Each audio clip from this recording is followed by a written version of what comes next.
Praise the lord. దేవుని నామమున మీ అందరికీ నా వందనాలు. ఈరోజు దేవుని వాగ్దానము సామెతలు 12వ అధ్యాయము 24వ వచనము. శ్రద్ధగా పని చేయువారు ఏలుబడి చేయుదురు, సోమరులు ఎట్టి పనులు చేయవలసి వచ్చును. ఆమేన్.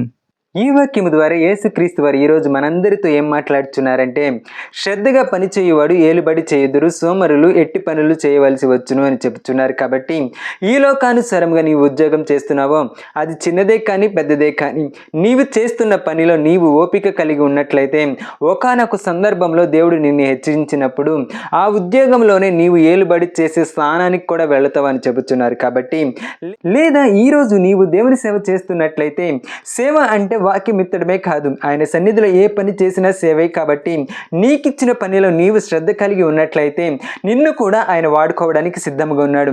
ఎక్కడైతే ఆయన గురించి తెలియబడట్లేదో అదే ప్లేస్లోనికి నిన్ను తీసుకువెళ్ళి నిలబెట్టడానికి సిద్ధంగా ఉన్నాడు.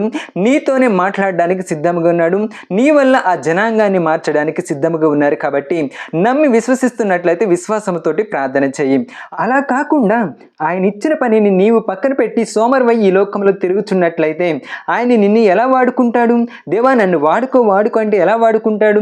ఆయన ఇచ్చిన పనిలో నీవు శ్రద్ధ కలిగి ఉండి జీవించుచున్నట్లయితే ఏదో ఒక రోజు నిన్ను వాడుకోవడానికి ఆయన సిద్ధంగా ఉన్నాడు. కాబట్టి నమ్మి విశ్వసిస్తున్నాడు వాడివైతే విశ్వాసంతో ప్రార్థన చేయి. హల్లెలూయా.